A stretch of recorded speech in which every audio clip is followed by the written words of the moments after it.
Assalamualaikum. Hari ni abang mau nak buat sup ayam Thai luncur. 1 biji bawang merah, 5 ulas bawang putih, sedikit halia, akar ketumbar, cube hati ayam, 1 biji tomato, 1 batang serai, 5 tangkai cili padi, paruh biji bawang Holland, daun 5 puruk, kulit kayu manis, bunga cengkeh, buah pelaga dan lada hitam. Tumbuk kasar bawang merah, bawang putih dan halia. Okey, jom kita panaskan minyak. Tumis bahan tumbuk kasar. Tumis sehingga naik bau. Masuk 5 sekawar. Tumis serai. Akar ketumbar. Okey, boleh masuk air. Kucak-kucak sikit. Kita tutup sekejap.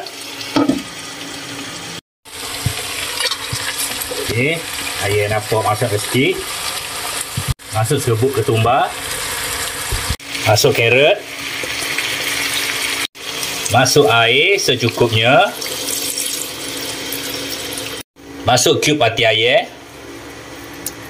2 sudu besar sos ikan. Okey, kita tutup 15 hingga 20 minit.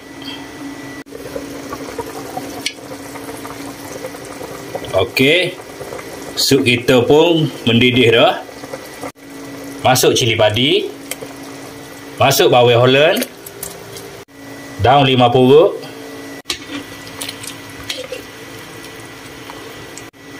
Garis cukup rasa. Kita biar sehingga 10 hingga 15 minit. Boleh masuk irisan tomato, daun ketumbar.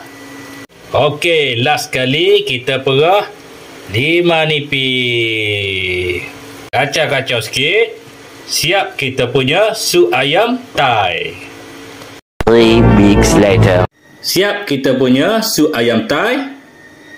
Terima kasih kepada yang menonton. Assalamualaikum.